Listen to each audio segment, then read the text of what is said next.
Bismillahirrahmanirrahim. Assalamualaikum warahmatullahi wabarakatuh. Innal hamdalillahi nahmaduhu wa nasta'inuhu wa nastaghfiruh wa na'udzu billahi min shururi anfusina wa min sayyiati a'malina.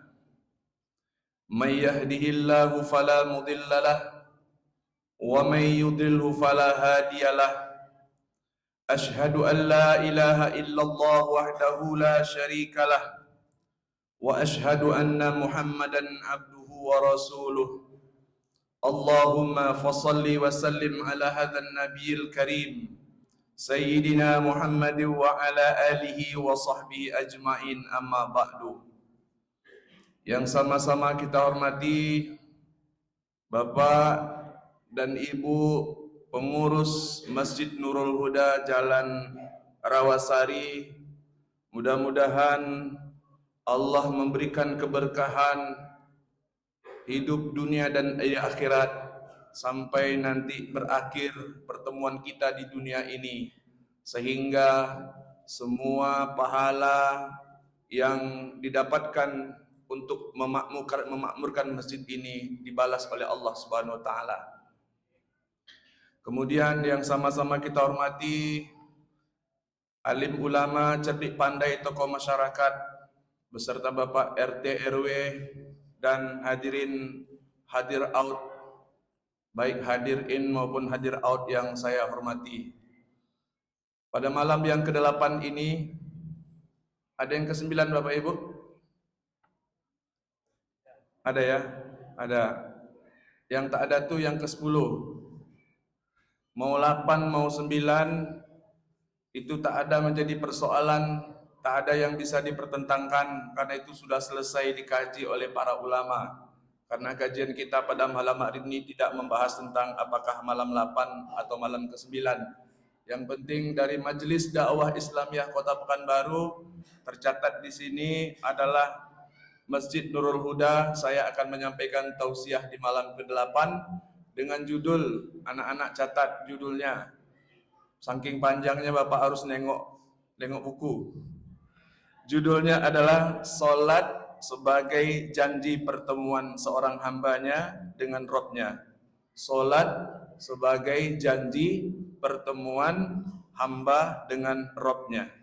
Bapak Ibu yang saya hormati, kita langsung saja pada kajian karena waktu kita sangat singkat sekali Bapak Ibu. Yang pertama, salat itu adalah menjadi penentu semua amal perbuatan kita. Betul Bapak Ibu? Betul. Karena yang pertama sekali yang akan dihisab oleh Allah Subhanahu wa taala pada hari akhir nanti adalah salat.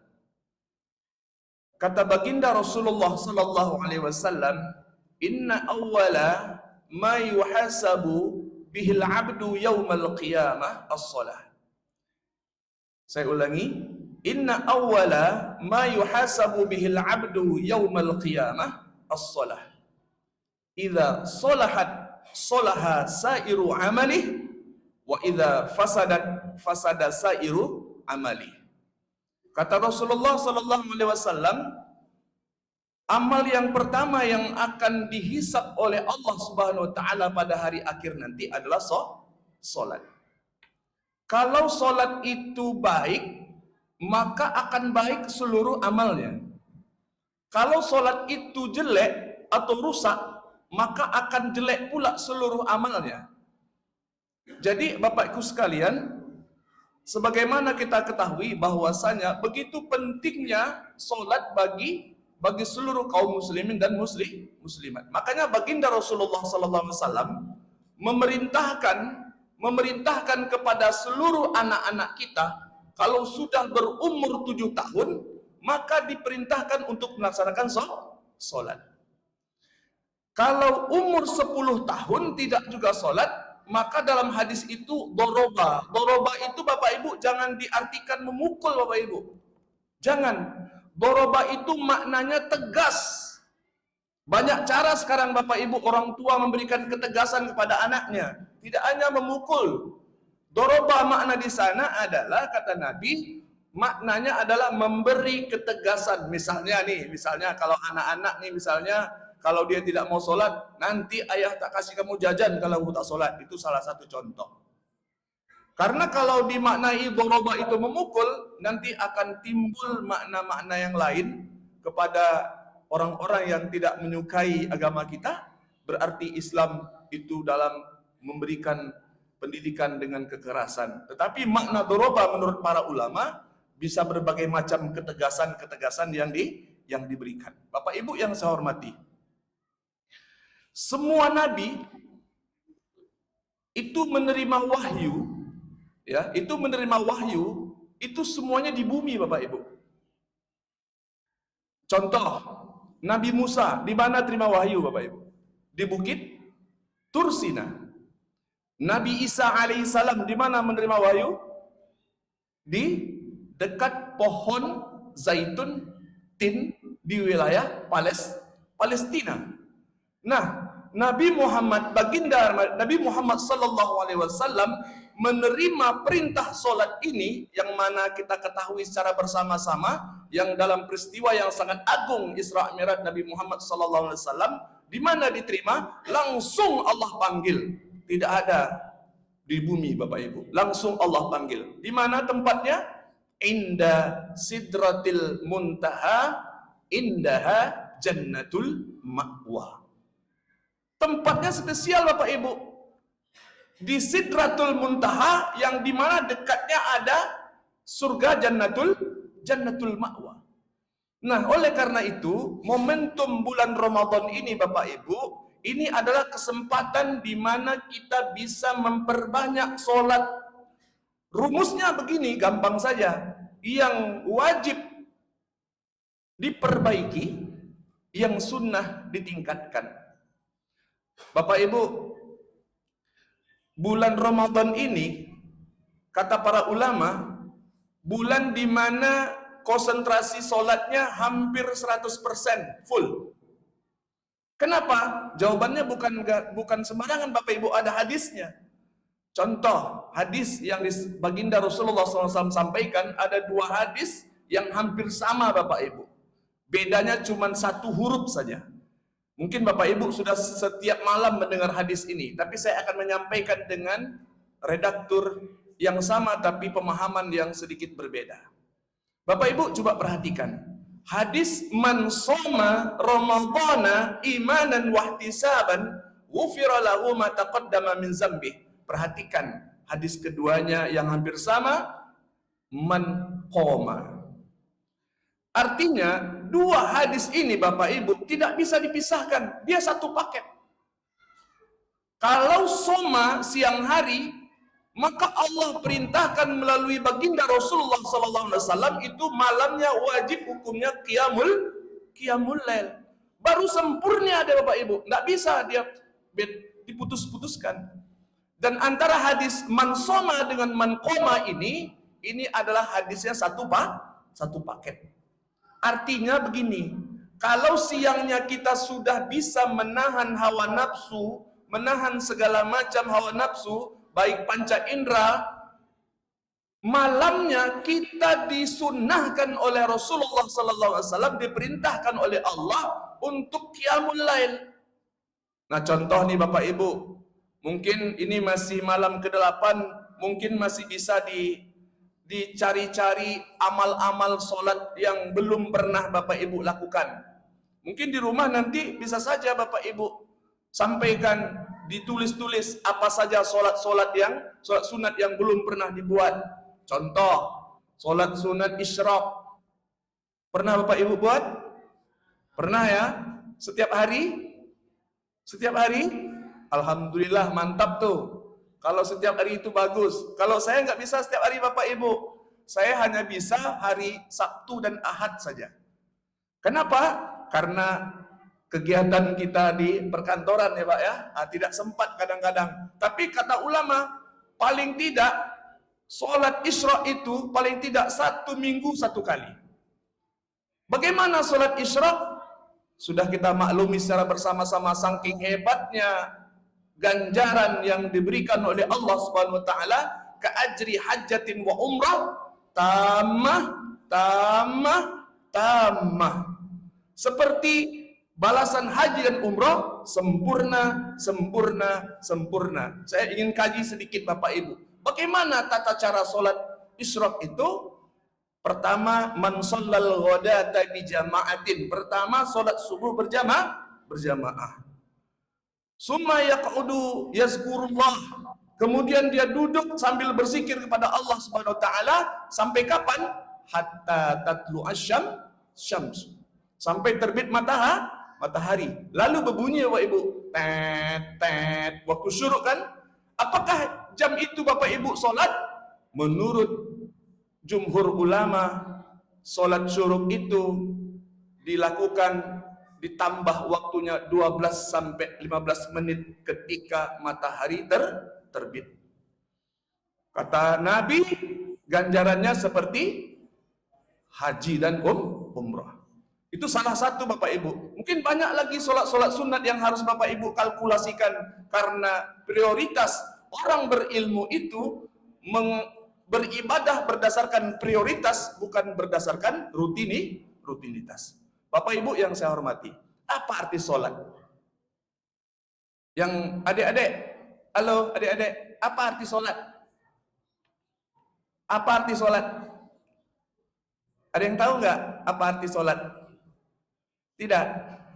Bapak, ada yang tahu arti solat?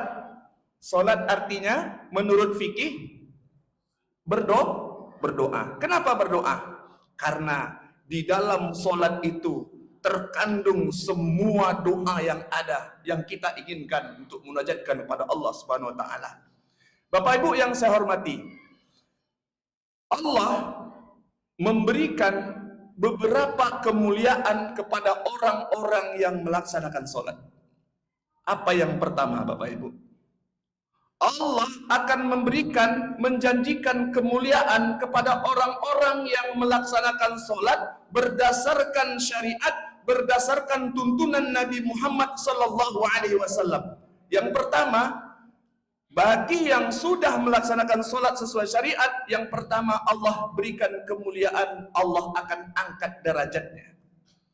A'udzu billahi minasyaitonir rajim. Bismillahirrahmanirrahim. Innani anallah la ilaha illa ana fa'budni wa aqimis salata li dzikri. Dalam ayat ini disampaikan bahwasanya seseorang itu Allah angkat derajatnya menjadi seorang abdun. Rasulullah juga diangkat derajatnya oleh Allah dalam peristiwa Isra Mi'raj Nabi Muhammad SAW. Di ayat itu, subhanalladzi asra bi 'abdihi laila. Allah tidak panggil subhanalladzi asra bi Muhammadin laila, tidak. Tapi Allah panggil abdun. Itu yang pertama. Jadi kita itu kalau sudah sesuai dengan syariat melaksanakan sholat, maka kemuliaan yang kita dapat yang pertama adalah posisinya sebagai abdun. Yang kedua, apa yang Allah berikan kemuliaan kepada orang-orang yang melaksanakan sholat? Yaitu ketenangan. Betul Bapak Ibu? Betul. Silakan Bapak Ibu, kalau lagi galau, lagi risau, silakan sholat. Seperti ayat Allah, ala bidzikrillahi tatmainnul qulub. Ketahuilah wahai para hamba-hambaku, perbanyaklah engkau berzikir, niscaya engkau akan diberikan ketenangan. Coba lihat, banyak orang yang melaksanakan sholat tetapi tidak tenang. Berarti sholatnya belum sesuai dengan syariat dan tuntunan agama. Apa kemuliaan ketiga? Kemuliaan ketiga adalah Allah memberikan kemuliaan bagi yang sudah betul sholatnya menjadi pribadi yang baik. Apa buktinya? Inna sholata tanha anil fahsya'i wal munkar. Bapak Ibu, adik-adik sekalian, kenapa kita sering dengar sekarang kata-kata kasar? Mohon maaf, kata-kata yang berbau pornografi, porno aksi, Macam-macam sekarang. Orang tak segan-segan lagi mengeluarkan kalimat kebun binatang dari mulutnya. Betul Bapak Ibu?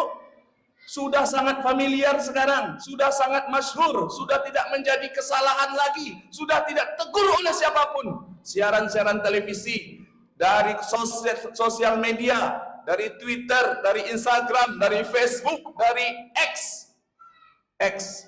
Apa X? Twitter. Kita nggak segan lagi Pak. Anak-anak muda kita tak segan lagi menggunakan kalimat-kalimat yang fahsya, keji, yang tidak sesuai dengan tuntunan Allah Subhanahu wa taala. Tak ada rasa salahnya mereka menyebut, mohon maaf, nama binatang, menyebut sesuatu yang jorok. Itu sudah menjadi tren sekarang Bapak Ibu. Kenapa begitu? Karena sholatnya tak betul. Sedangkan orang yang sholat tak betul aja masih fahsya, apalagi mereka yang tidak melakukan sholat. Itu yang ketiga. Yang keempat, Allah akan berikan kemuliaan kepada mereka-mereka yang sholat. Allah akan cepat kabulkan permintaannya. Mohon maaf, Nabi Zakaria alaihissalam divonis dokter, istrinya monopos, istrinya mohon maaf mandul. Tetapi apa yang terjadi? Nabi Zakaria berdoa, Rabbi habli minas salihin, Rabbi habli min ladunka dzurriyyatan thayyibah innaka sami'ud du'a. Apa yang terjadi? Sedang tegak itu Nabi Zakaria berdoa, seorang tua renta. Kata dokter, kata manusia tak mungkin lagi mendapatkan keturunan, tapi dia mengadu kepada Allah, wahai Allah yang tidak mempunyai batas. Maka Nabi Zakaria dikaruniai keturunan. Tak ada yang mustahil Bapak bagi Allah. Menurut kita berat saat kita menyebut Allahu Akbar. Tak ada yang lebih besar daripada Allah Bapak Ibu. Tak ada yang lebih besar daripada Allah. Sebut kepada masalah. Kalau Bapak Ibu kita semua datang ada masalah besar, bilang kepada masalah, engkau adalah kecil. aku memiliki Tuhan yang lebih besar pada masalah ini. Insya Allah semua masalah-masalah yang ada, jikalau kita sholatnya benar, kita berdoa kepada Allah Subhanahu Wa Taala sesuai dengan tuntutan syariat, insya Allah kita akan dimudahkan oleh Allah. Yang terakhir adalah kalau kita sudah betul-betul sholat, kita akan diberikan kesuksesan dan kejayaan. Jangan dijadikan sholat itu menjadi beban Bapak Ibu. Masalah subuh nanti selesai di zuhur. Itu Allah tawarkan.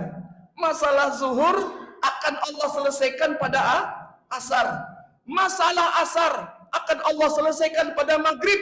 Masalah maghrib akan Allah selesaikan pada isya. Makanya orang yang betul sholatnya takkan pernah insomnia Bapak Ibu.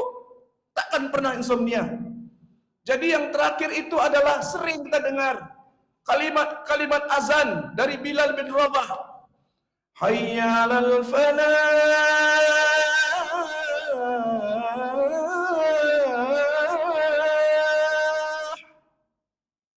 Allah ajak kita, ayo mari kemenangan. Kalau sudah begitu, bayangkan Bapak Ibu, saya heran kadang melihat kondisi saat ini. Allah beri nikmat, Allah beri panca indera, Allah beri kita nafas, semua Allah beri. Saat Allah panggil kita, kenapa kita tidak memanggil? Alastu bi rabbikum, kata Allah ketika kita dalam ruh, jasad masih di dalam perut ibu kita. Kata kita cabang baik dibalas, qalu bala syahidna.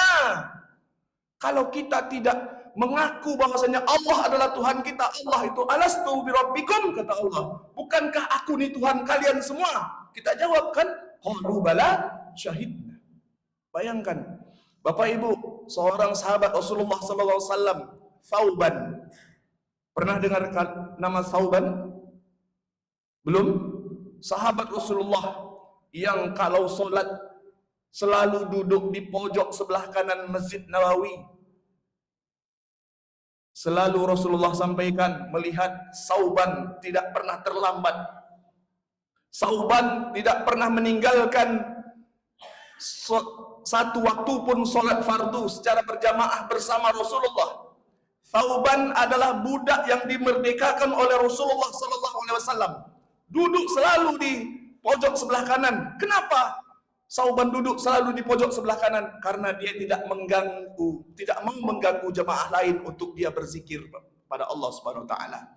Suatu hari Thauban tidak kelihatan oleh Rasulullah pada waktu subuh.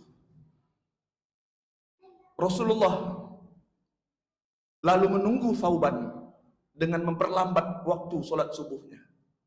Tapi karena waktu sudah berjalan, lalu Rasulullah SAW bersama para sahabat lainnya melaksanakan sholat fardu subuh secara berjamaah. Setelah sholat subuh, lalu Rasulullah bertanya kepada sahabatnya, di mana Thauban? Kata sahabatnya, kami tidak tahu wahai baginda. Bapak Ibu coba lihat perhatian Rasulullah SAW kepada seorang sahabat bersama Thauban. Bukan hanya kepada Thauban Rasulullah perhatian, tetapi kepada seluruh sahabat Rasulullah perhatian. Kata baginda, di mana Thauban? Kenapa subuh ini tidak kelihatan? Orang yang sahabat saya yang tak pernah meninggalkan sholat berjamaah, kenapa tiba-tiba tidak ada subuh ini? Kata Rasulullah. Maka dicarilah informasi dan akhirnya Rasulullah setelah sholat subuh berangkat menuju ke rumah Thauban bersama para sahabatnya. Bapak Ibu tahu berapa jam dari Masjid Nabawi ke rumah Thauban? Jaraknya 3 jam. 3 jam.